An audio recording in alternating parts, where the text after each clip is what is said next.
my ex-wife and I were diametrically opposite people, Mm, and she caused a lot of trauma to me, and she caused a lot of trauma to my kids, and so she broke me. Like I had a couple of mental breakdowns just because of everything that she put me through, mhm, and that it took me a really long time to open up about that because I mm. thought I was the failure, right? I thought I had messed things up.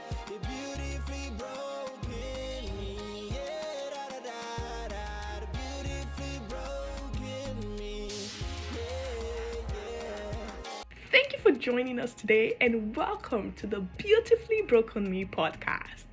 Our conversations are centered on helping you tap into your authentic superpowers where you can become your truest, authentic self. Do you want more out of your life? Do you desire a life where you can flourish freely and live a life of peace, joy, and abundance? Leveraging on all of your life experiences and using them as a stepping stone rather than a stumbling block? My guest will definitely challenge your thinking, giving you practical and relatable tools to be more, do more, and have more. My name is Nabo IJ. I want to officially welcome you to the show.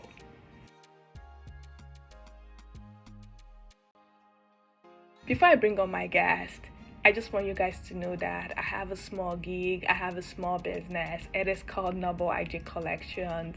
Noble IJ Collection is an online store. We specialize on all kinds of hats, fancy hats, derby hats, church hats, party hats, wedding hats, fashion hats.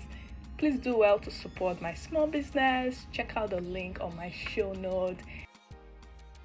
Hello, everyone, and welcome to this very incredible episode of the Beautifully Broken Me podcast. I have here with me Shane Thrapp. He's a certified life coach. He specializes in adult ADHD, relationship, and non monogamy.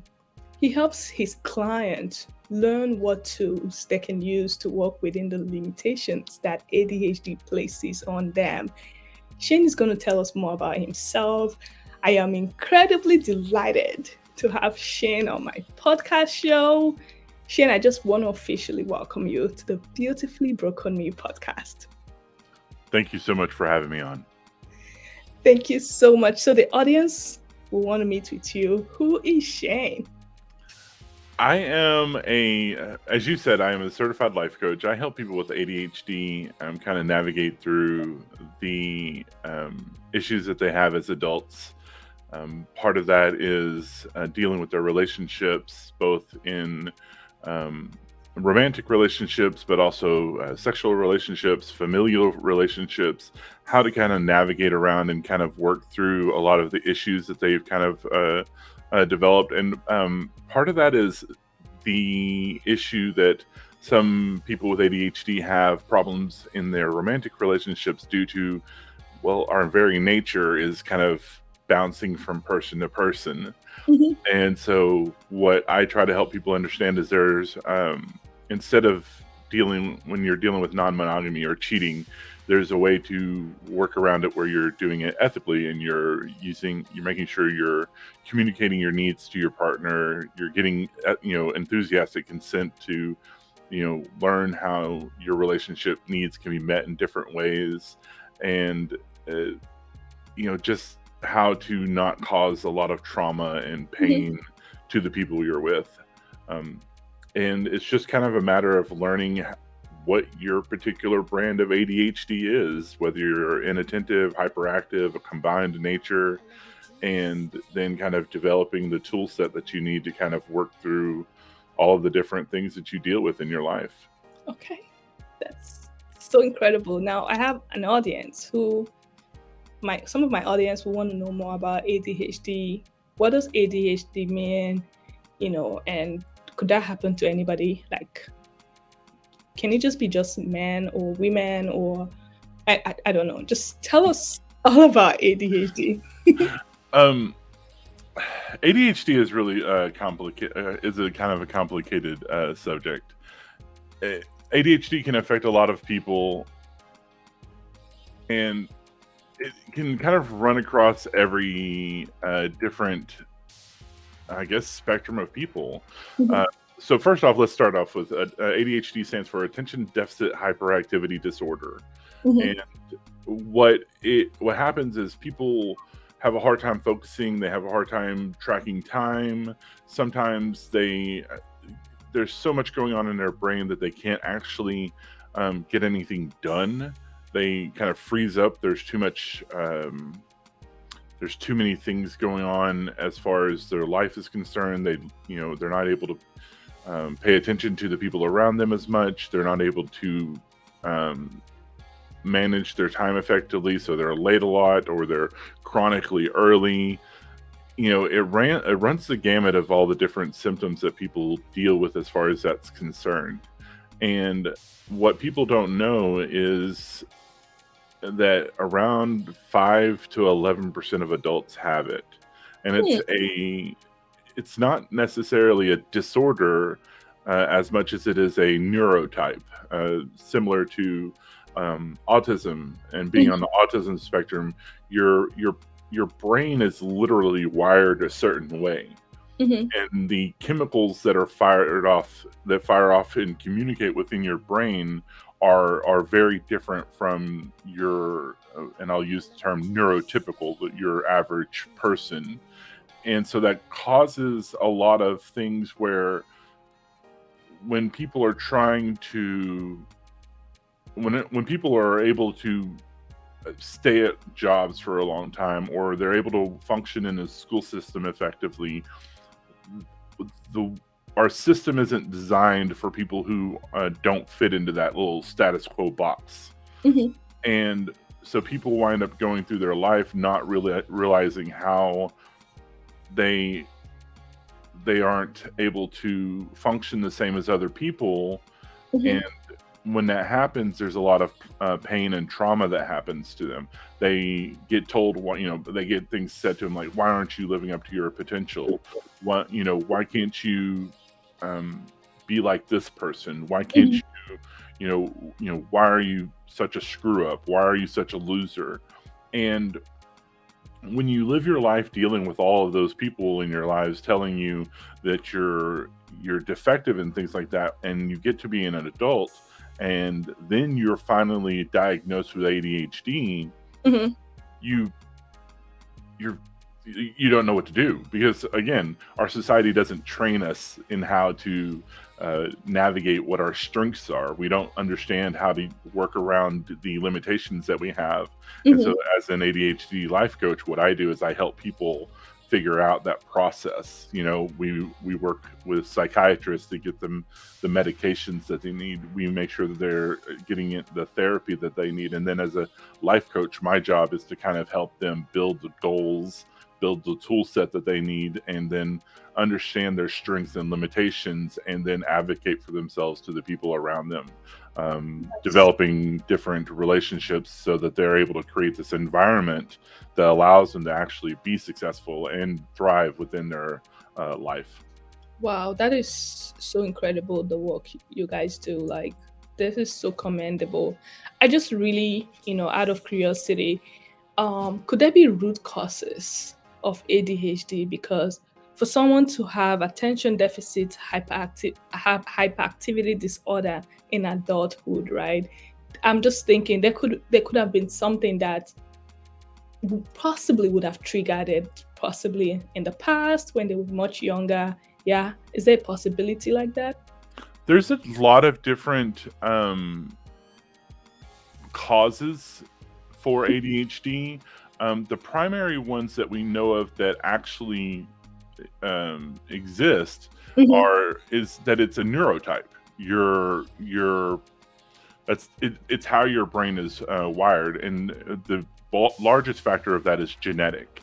Hmm. There's other cases where trauma, like Hmm. head trauma, can actually induce ADHD symptoms. Okay. Lead paint is actually a can be involved in it.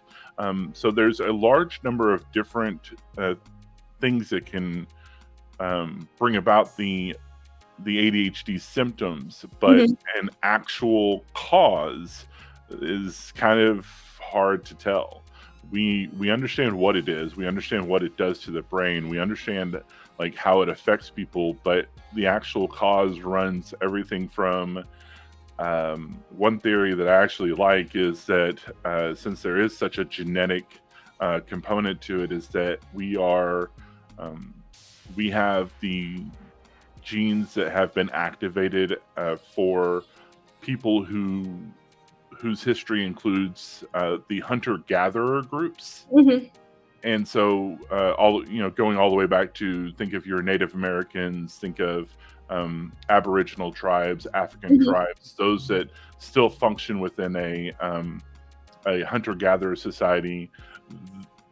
Those genetics align with a lot of the features that are prevalent in people with ADHD. The ability to hyper focus on a specific thing for a specific amount of time, the ability to work within a crisis in a way that is very it's very different from what we consider neurotypical people. Whenever you have a person who has ADHD, it's Mm-hmm. almost as if everything kind of slows down for them in a crisis and they're able to function at a very high level. You see a lot of cases where you need to be able to have the ability to function within a very fast-paced environment. So think about a hunter who is having to track small game or do a lot of things throughout the day that are very completely different. So that's one hypothesis. The other is that it's essentially it is genetic, but at the same time, it's simply a mutation Mm-hmm. where your brain just forms differently. And then again, there are also environmental impacts where we see like lead paint and other things of that nature, where it's caused the developmental issues that we see that kind of identify with the structure of an ADHD brain. Wow. Wow. This is incredible. Like, I'm enjoying this conversation so far. So so Shane, I just want you to, tell us your story. You specialize in this a lot. I just really want to know, like, how did this all started? This drive for, you know, ADHD, adult ADHD. How did this all started? Let's just hear your story. My story starts in Northeast Texas. I was raised in a very rural area. My community had probably about 300 people spread out across, quite a bit of land. And, I grew up in an all-white community. Um, I actually never saw my actual in person of color until went to a different school in sixth grade. Oh wow. Yeah, so I had this really like insular childhood. My dad was very abusive. He was an alcoholic. My mom was part of a Southern Pentecostal fundamentalist church who were um, extremely strict. The women weren't allowed to wear any clothing other than dresses. They had to be all cotton. They weren't allowed to cut their hair. Men weren't supposed to shave. It was an extremely Old Testament fundamentalist. And, my dad wasn't very religious, but he didn't prevent any of that stuff happening to me. And again, as he was an alcoholic, I didn't have any structure in my life other than the various times that I would learn that whatever I was doing was wrong by having a fist come at me, or in one case, a hammer was thrown at me because I cursed, even though my dad cursed like a blue streak. Um, I had my first exorcism when I was 11. Um, uh, the, the the church I was in, they were having a sermon about Noah's Ark, and Mhm. he was very fire and brimstone, very loud. Even though the church was really small, there was a large speaker system, and he like screamed into the microphone. And Mhm. There was a point where he was talking about the millions and millions of people who were trying to get into the ark, but Mhm. Noah wouldn't allow them, and he had stopped for this pause where he was trying to get the congregation to go, Mhm. amen, hallelujah. And I, at that very second, I had kind of looked over at um, my mom, and I was like, why is God such an asshole? But the problem is like he had stopped and nobody else had said anything. So there's that weird record skip gap of quiet. Mhm. So everybody heard me, and I'd already been considered the weird kid. I was always kind of saying things out of whack. I wasn't quite with the other kids. I Mhm. was either smarter than or um, too arrogant. Mhm. Um, and so he heard me and he really got offended, and he came down to the aisle, he grabbed me, he called the elders to the front of the church, and they Hmm. grabbed holy water and holy oil, and they started screaming over me and speaking tongues over me, and trying to cast the demons out of me. So yeah, that's a part of my childhood. Wow. um, in school, I was, again, I was considered the weird kid. I was considered, everybody was like very critical of me because in many cases I was super intelligent and could outpace anybody around me. And in other cases, I was just kind of really, um, I wasn't able to keep up. And I'll use an example. Mathematics has always been a problem for me, but Mhm. I could read anybody under the table. I could literally, I was able to read college level um, textbooks in sixth grade. Oh wow. I was able to. I actually read all of my textbooks for school within the first 6 weeks of every school year, Mhm. just so that I wouldn't have to work so hard in class to keep up with everybody else. Mhm. So I would read the textbooks, memorize them, and then whenever we would have tests or homework assignments, I would just be able to do it. Mhm. And so my teachers would get really frustrated with me because here I am making all these straight A's in a bunch of my classes, but when it comes to like mathematics, I'm barely making D's and C's. Hmm. Now, of course, my father's answer to that was obviously you need more discipline in your life, and so Oh God. um, if I brought home a ABCD report card, then there was consequences to that, and they usually were physical. Mm. Um, and of course, my mom would just ground me or something like that. But then that would always be followed up with whatever my dad thought was appropriate, which changed from moment to moment depending on his mood and how Mhm. drunk he was. So Oh wow. So I just really want to know what led to the birth of ADHD. Like how come you have this passion for adult ADHD? What brought about it? What was the story behind it? so as I got older and started, and I got into a marriage, and then that didn't work out. It was a really abusive relationship. I started really, after that marriage kind of, self-destructed. I started really trying to focus on my mental health Hmm. and to get better. And then a few years later, my oldest son, when he was 8 or 10, I can't remember how old he was, but he was diagnosed with ADHD by the school counselors. Hmm. And so I wanted to be a good parent, and so I started looking into what ADHD was. Mhm. And as I was trying to look into it, the more I kept reading about it, the more I kept learning about it, the more I kept going, oh, okay. It started hitting check boxes for me. You know what I mean? Mm. It's like, I have that problem. Oh, I have that problem. Oh, I have that problem. And I was like, and I started going, okay, I think I have ADHD. Wow. And so, but I didn't have a job where I had insurance. I didn't have the resources to be able to find a psychiatrist or anything like that. So I essentially just started studying ADHD.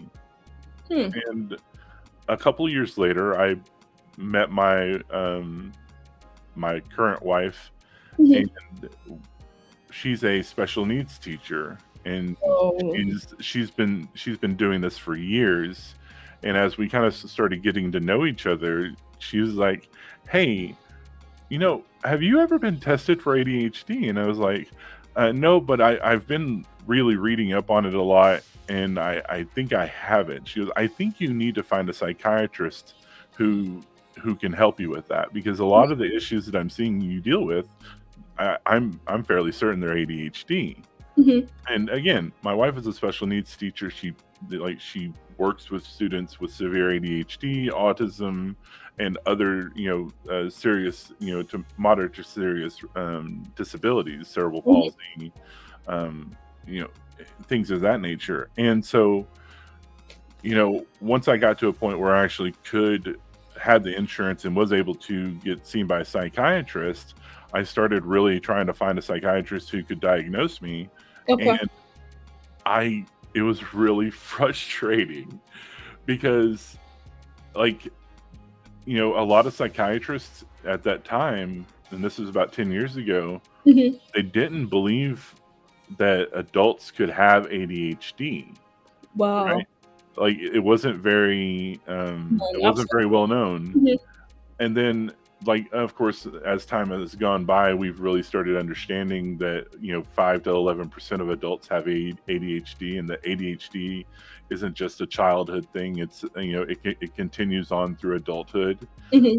We know that trauma makes ADHD worse. We know that people who are neurodivergent have a 35% more likelihood to be abused and have Mhm. more trauma in their lives. And so, as we, as I kept getting further into it and learning more about it, I finally, like, really, like, put my foot down to a couple of my psychiatrists that I'd been going to see, and I was like, "I need to know if I have ADHD, and if you're not willing to help me, I need to find somebody who will."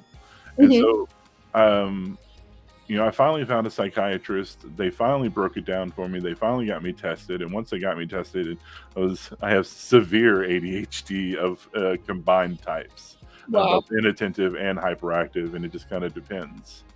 Um, and so, long story short, I, you know, ever since then, I've been really focused on my own mental health, and I kind of started really working around it, and with really good therapy and decent medication, I've started getting a handle on it. Hmm. Now, tell us a little bit about therapy and mental health because a lot of people don't think this is what they know. They just feel like, I don't want to do therapy. It's not, it's just for people who have extreme traumatic situations, So, would you recommend therapy? Oh, absolutely. Um, so here's the thing: a lot of people don't realize that how screwed up our childhoods are, right? So true. They they live in their lives, and they think that a lot of these behaviors are normal, right? Mhm, mhm. Uh, think back to your childhood, and how often were you spanked with a belt? So true. Or how often did your parents sit here and tell you, belittle you, Mhm, or treat you as if you were lesser, or my way or the highway, mhm. right? As children of the 80s and 90s, this is our normal, right? And but here's the thing: we continue that normal, what we see as normal, into Mhm. our children now, and now we're starting to understand how much trauma spanking causes, how Absolutely. much physical damage, not just in your, not just in the way of what we see, welts and bruises and stuff like that, but how Mhm, much neuro damage happens from things as simple as spanking. mhm. How damaging is it to be constantly told that, I'll use this one as an example, and you may resonate with this, and some of your listeners may. How many men whose fathers aren't in the pictures, or whose mothers aren't in the pictures, does the other parent take it out on them. How many children of divorcees um, hear the negative critiques of their parents passed down on them? Oh, Mm-hmm. you're just like your father, or Mm-hmm. you're just like your mother. Absolutely. You're a fuck up. I'm sorry. You're a screw up, just like your dad is. Mm-hmm. Uh, you're a slut, just like your mom. How many Mm-hmm. like this does damage to us. This causes trauma to us, and so I would point out to anybody who doesn't feel like you need therapy, Mm-hmm. um, think of all the negative things that have happened to you in your life and be honest with yourself, and how much of that are you passing down to your kids? Absolutely. We don't realize how bad the cycle of abuse is, the generational cycle of abuse that we continue on, until Mm-hmm. we really start to dig in and be self-reflective of what we actually went through and what we're passing down and what we're doing to our kids that's causing a lot of serious issues. Hmm. Someone could be like, I'm just really like, really enjoying this conversation, and I'm just thinking in the head of one of an audience that could be listening, and they could just be like, maybe I have ADHD. How would they find out if they do? There's a lot of resources online where you can take tests, and there's a website called Attitude Magazine. They have Okay. a lot of self-tests that you take. There's also another website called CHADD.org. Hmm. You can go there and get self-tests, and you can take those tests, and they're not clinically valid, but what they can do is point you in the right direction Hmm. and give you a little bit of feedback on what you may actually be dealing with. And then you can take that information to an actual psychiatrist and say, hey, I think I have ADHD. These are all the things that I deal with. I did take this online test, and this is the results that I got from it. I'd like to be tested.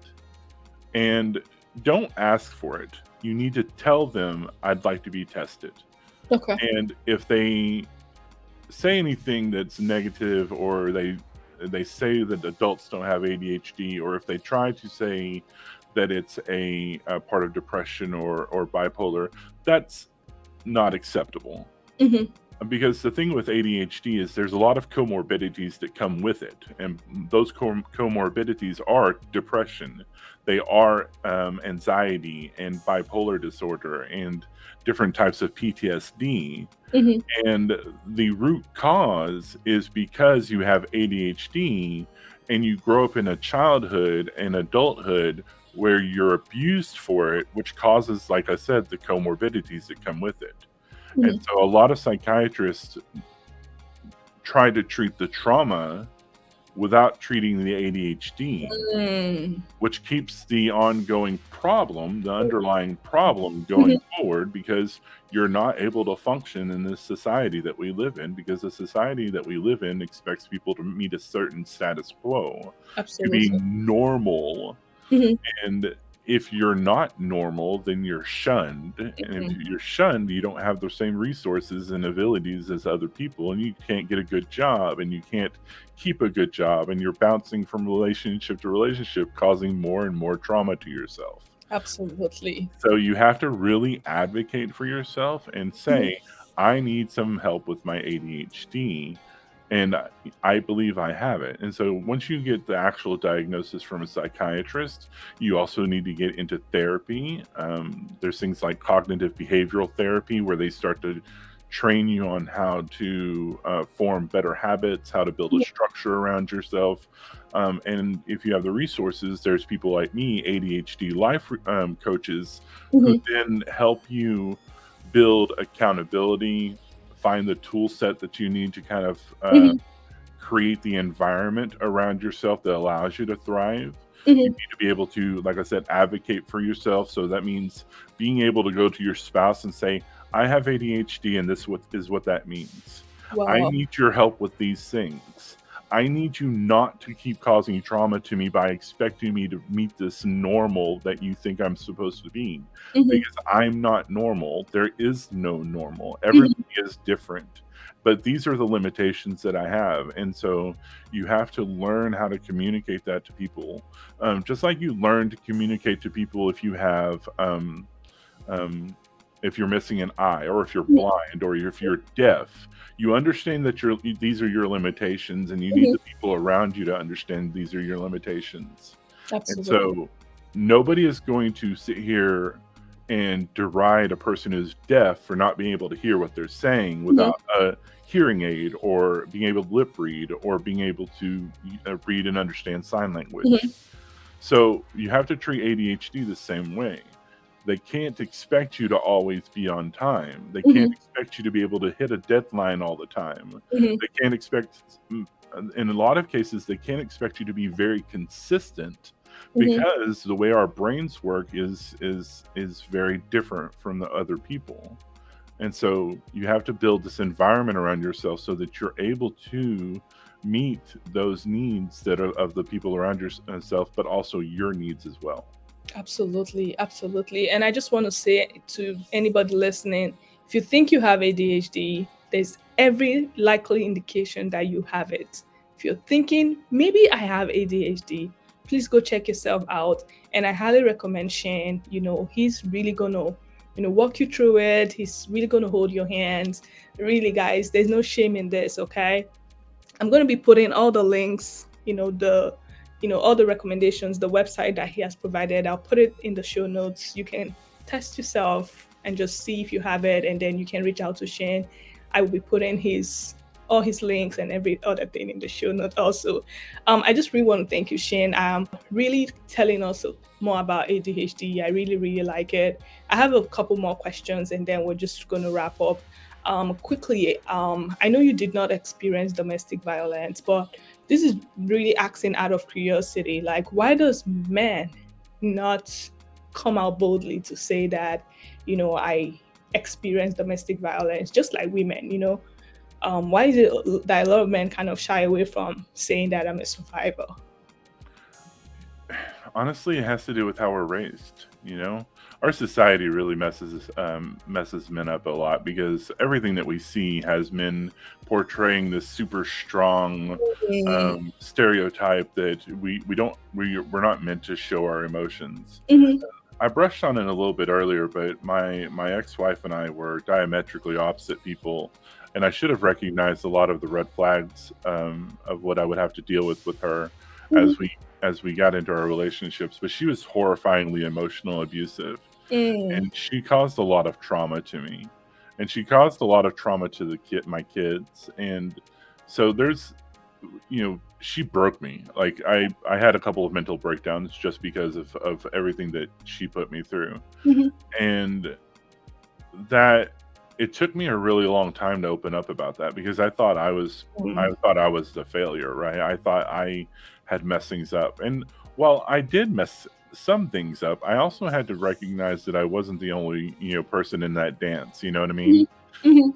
And so I sat here, and once I recognized how much damage she was doing to me, I looked back at what my dad had done to me and how much damage my Mm. childhood had done to me. Mhm. I really started making sure that I didn't follow through with that same misguided stereotype. I Mhm. wanted people to know my damage. I wanted people to know the the amount of pain that I went through. And Mhm. but as men, it's really hard, right? Mm. We don't have the same, or we do, but we don't take advantage of the resources that we have with group therapy, or having a environment where we can share our vulnerabilities and Mhm. our fears and our and the things that we're ashamed of, and get Mhm. the same kind of support that you see within the same vein with women, Mhm. right? And, like, because a lot of what we hear from other men is like, "Oh, you need to man up," or Mm. or that's uh, "You sound like a woman," like, you know. So like when we do share our pain, when we do share the struggles that we deal with, like the people around us really focus on that stereotype, and that's why we have such a hard time with getting into therapy and opening up about the issues that we go through, because we're taught so long that we need to hold that stuff back. We need to be strong. We need to be um, we need to be the leader. We need to be Mm, the head of the household. We need to be alpha males. I hate that term, by the way. crazy. So uh, we're just not shown that, and our society doesn't promote that, and we're starting to see, especially in our younger youth, we're starting to see a big change in that happening. But um, a lot of older men really deal with a culture that has taught us that it's wrong to feel, and it's Mm, wrong to be emotional, and that mhm, it's weak to show weakness. mhm. And that's it's really hard. Wow. Yeah, this is you just hit the core. Like you hit the hammer on the nail. Like it was really like what it is. Because while I was at the domestic violence shelter, there wasn't any man there. It was just 12 women, and the shelter was supposed to be for men and women basically, but it was like what's going on, and men don't always open up. And this brings me back to my next question. What would you advise any man who is currently going through domestic violence, who is in this very toxic relationship with, their wife, where their wife is possibly emotionally abusing them? What would be your best advice for this man listening? If you are, especially if you're a man and you feel like you're being emotionally abused, you are. Hmm. Like that's the thing. If you're self-aware enough to know that every morning when you wake up that you dread anything that your wife is going to say to you because it hurts and it's causing you pain, or if you have been isolated from your friends because of um, jealousy issues, or unfair gaslighting where they're essentially telling you what you're feeling is not real. Mhm. If they're minimizing your own mental health or Mm, your own physical health, mhm, if they're treating you as if you're the problem, mm, even though you're doing your best to be a good person, you're doing your best to be a good father, you're doing your best to be a good husband. If you're dealing with that kind of abuse, then you need to talk to a therapist first, mhm, because there's different issues that people deal with that cause these kind of pains that may not be due to abuse. I use this. I'll bring up ADHD again. There's a thing called rejection sensitivity dysphoria, and mm, it's our brains essentially telling us all of the abuse that we've gone through. mhm, And every single time that there's a criticism or a rejection from somebody, we feel that very strongly that we're being unfairly treated.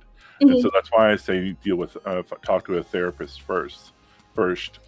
And then when you're talking to the therapist, be very honest with what you're going through mhm, and get their feedback from them. And then if you're really having a lot of issues in your relationship, look and see if you can get relationship therapy mhm, or couples therapy where your spouse is brought in with you and you'll have a mhm. discussion about things and you work through things. And if your spouse won't do that with you, then you're probably being abused. Mm, Because if there's a serious issue with the relationship and both people are wanting to get help with it and both people actively work to get help with it, mhm, then you've got a lot of hope there.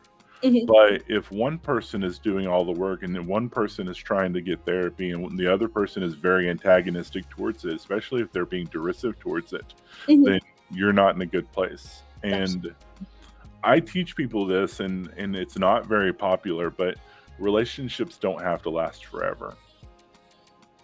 Relation Whoa, that is just one. Oh my goodness. Okay. The um, relationships don't have to last forever. Okay. That because was like a bomb right now. Okay.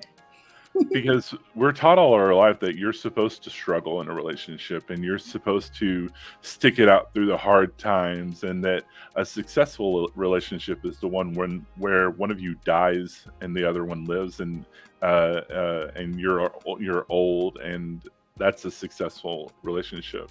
However, how happy were you throughout that relationship? Mm. Were you that old couple who sniped and barbed at each other all the way up until one of you died and the other one was happy that you died? Mm. Like, a relationship, it doesn't matter if it's one night, 2 weeks, 3 months, 6 months, a year, 4 years, 5 years. It doesn't matter how long the relationship lasts. The successful relationship is the one where everybody is happy throughout the relationship. Mm. Now, and I don't mean the little points where y'all are kind of having little spats, or y'all are dealing with like little stresses and things of Mhm. that nature. That's the stuff you work through, right? Where Mhm. both of you are true partners and you're struggling, but both of you hold each other up, or one of you holds the other up who's down, and vice versa. Mhm. That's the struggle that you should work through each other. But if one of you is being really shitty toward, or really crappy towards the other, or if one of you is cheating and being really foul about things, or if we go back, if one's being abusive, like, you don't have to put up with that. Mhm. Like, because when you look at relationships, and I'll use an example, and you kind of brought it up. When you marry really young, so say 20 to 22 or 18 to 22, Mhm. there like there's an 80% likelihood you're going to get divorced within 8 years. Whoa, that's another bummer. Okay. And the reason that happens Mhm. is because from 18 to 30, you go through a dramatic change. Hmm.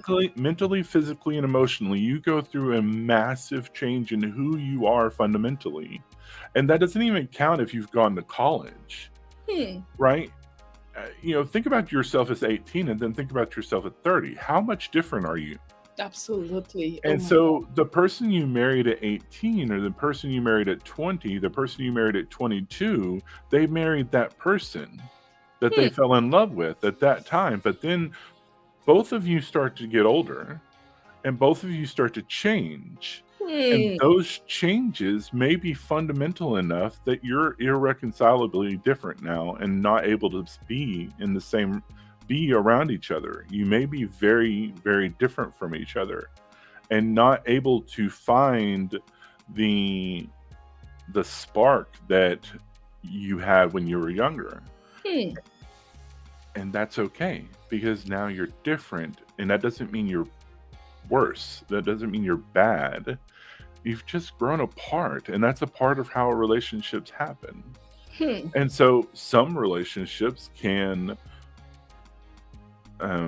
with a foundation of communication and trust and honesty, Mhm. can make that transition and develop and evolve into a different type of relationship where both are very happy and able to be with each other, and have learned to deal with each other's idiosyncrasies. But many don't. Many aren't capable of that change, especially if there's already a lot of trauma and abuse and neglect and Mhm. different issues that people have within their relationships. If you don't have a foundation of communication, and you don't feel safe with the person, and you don't Mhm. feel like you can be honest with the person and trust them to be honest with you, then you're not going to be able to make those transitions that happen within your life. Wow. And so at that point, you have to own the fact that your relationship now needs to end. Wow. Because if you keep going past that point, nothing good is going to come from it. You're going to get worse and worse. You're going to get more and more bitter. And if you have children in the mix, you are going to start sniping at each other because you have Mm. all these stressors coming down on both of you. And Absolutely. now you're adding trauma on top of your kids. Hmm. And you're causing a lot of undue pain to the people around you. You're driving your friends away. You're driving your family away. Mhm. You're isolating each other. And now it's just two angry, pissed off people who are Mm, just mad at each other all the time, and then there's kids involved, and it's just too much. wow. But if you can recognize that the differences have gotten to be too much and Hmm. that y'all are fundamentally different people now, Hmm. and you start working the separation out at that point, then both people can start healing and accepting themselves for who they are. And Hmm. sometimes you see the relationship being able to come back around. Wow. Or you can see those people being healthy co-parents Hmm. where they've developed themselves, they understand themselves better now, they've recognized the differences, they Hmm. appreciate that the person isn't bitter and crappy towards the other, Hmm. and now you can be successful co-parents, Wow. you know. And that's where you kind of start seeing the real healing happen, is when you're apart from each other and not causing continuous trauma to one another. Oh my God. This has been such a blessing. Like, you don't know how excited I am. Like, especially when I screamed on the second, like, bomber, right? Because I got married at 22. And you kind of gave me like that time frame. You were kind of like from 18 to 22.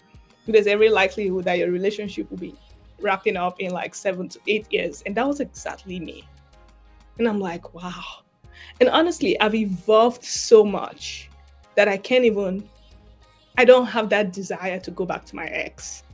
He hasn't reached out to me yet, but with all the, personal development, personal training, coaching services, therapy, all the things I've acquired right now, and this me that is speaking to you right now, I don't think that I want to go back there, even if he comes begging. And then that's really why I screamed, because all you said was just like boom. Like what you said was just like, oh my God, I am seeing it on black and white. Oh, this has been an incredible conversation. Do you want to say something else before we almost wrap up? Yeah, and this kind of goes to something I've said before to other clients, and I've said it in other shows as well. Hmm. I learned whenever I was going through therapy, I had this. I kept going after um, to my therapist and going, I just want to be normal, Mm. right? I just want to live a normal life. I want to have that, work that job for 20 years, Hmm. married to the same woman for 30 years, 2.5 kids, white pigments. I had this mindset of I want to be normal, right? Hmm. And the thing that took me the longest to start getting over was like learning that there is no normal, right? Mm. When you have ADHD, you're not broken, right? You're not you're not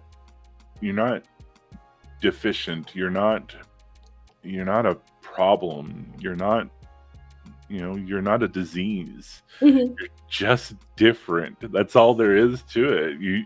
You think differently, and that's Hmm. okay because everybody is different. Everybody is weird. There really is no normal.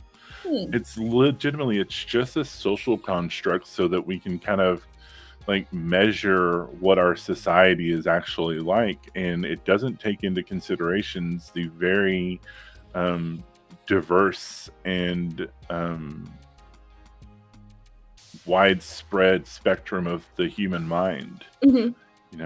We talk about the diversity of skin color, we talk about the diversity of genders and sexuality and things like that, but we need to really start talking about how neurodiversity really affects us as a society, because we don't take into account how people think differently, especially when you start adding cultural differences between different races and different um, um, um, backgrounds, as far as where you're from, where you grew up, your environmental differences. And so we really need to start celebrating the diversity that's in our brains and how Hmm. how we think and how we were raised, and respect that. And Absolutely. I wish I'd learned that there wasn't any normal, because I spent 30 years of my life trying to be normal. Oh, wow, wow. This has been such an incredible conversation. And I just want this kind of what your last conversation or your last word takes me to my question. You said you wish you learned, you know. And then I just want to ask you this question. I always ask all my podcast guests this particular question. What would you advise your younger self? Buy Amazon stock. No. No, no. Uh, being honest with myself, if I could go back and tell myself anything, it was just, you know, build an environment around yourself that takes into account the things that you need from the people who are around you. Mm, Build an environment around yourself that takes into account how you think, how you feel, mhm, and build an environment around yourself that includes being honest and communicating exactly who you are and what you are, because mm, we grow up with these masks that we have to put on to fit mm, into what society wants us to be, and those mhm, masks do not help us. They cause a lot of harm. mhm, They may help us in the short term, prevent us from being, abused worse than we already are and things of that nature, but in the long term, what they do is they cause us to be dishonest, mhm, and that causes people to not really trust us, and there's an inherent falsity to it, because we build, like, these masks are kind of built around these Frankensteinian concepts of what the popular people are, the humorous people are.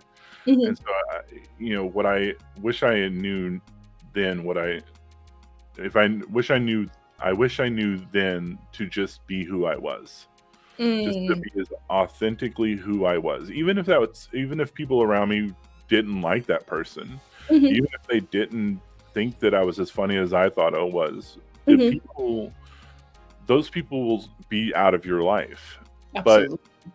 the people who will come into your life will appreciate you for who you are. Absolutely. So, Absolutely. That's such a good one. The people who's going to be in your life will appreciate you for who you are. That's what I take. Thank you so much, Shane. I just want to know, do you have any other recommendation? Anything else you want to recommend? Any book, anything basically? Just in case anybody's listening who thinks they have ADHD. I know you gave me a few links, anything else you have that you want to recommend? if you're a man and you have ADHD, especially if you're older, and I actually am a moderator for one of the largest adult men's ADHD groups on Facebook, and I'll make sure you have the link and everything. Mhm, But if you go on Facebook and you look up Adult Men ADHD, you'll find our group, and it's an amazing group. We provide that safe space to be able to talk about whatever you're dealing with. We mhm, provide a an environment where people can ask any question that they have. mhm, We have sessions every week where we have video conferencing where we talk about various aspects of ADHD, such as rejection sensitivity dysphoria, mhm, imposter syndrome, relationships. And we really give you the space to really express the feelings that you're going through, to mhm, show the frustration, to cry, to be able to show people without feeling judged what you're mhm, going through. And so that's one of the places I really advise people to go to. The other thing is, if you feel like you have ADHD, talk to a psychiatrist, talk to a therapist, mhm. and get tested and get into therapy and start finding out about medications that may be able to help you. Wow, that's awesome. Listen, if you're listening right now and you think you have it, go sign up, you know, join the group. It's really going to help you a lot. Thank you so much. Last question, I promise. This is the last question. Do you have any last and final word for my podcast audience? Just, you know, you will find happiness when you really find yourself. That's a big one. You're going to repeat that. Oh my God. Listen up, listen up. In case you missed it, just listen again. You will find happiness when you find yourself, your authentic self. Hmm. Wow. That is powerful. Honestly, that is so powerful. You will find happiness when you found yourself. Again, he added authentic self. You will find happiness when you found your authentic self. Did I say it correctly? Mm-hmm. Yes. Whoa, this has been super, super, super incredible. This has been, oh my God, like so, so awesome. Such an incredible conversation. I just want to thank you so much, Shane. Thank you for coming on. I was incredibly blessed. You said some things that really touched me, and I felt like you shook me for a little bit. Thank you. I appreciate you coming on. I really appreciate you letting me come on. Thank you so much. Wow, what an incredible episode. I hope you've been blessed by this episode. Please be sure to subscribe so that you'll be the first to know when we upload a new episode. And please feel free to also tell a friend if this episode has greatly inspired you. You can visit us at thebeautifullyBrokenMe.com. You can also send us an email at nobleij@nobleij.com. We're also on social media at The Beautifully Broken Me. Thank you for listening. Stay blessed. Be well.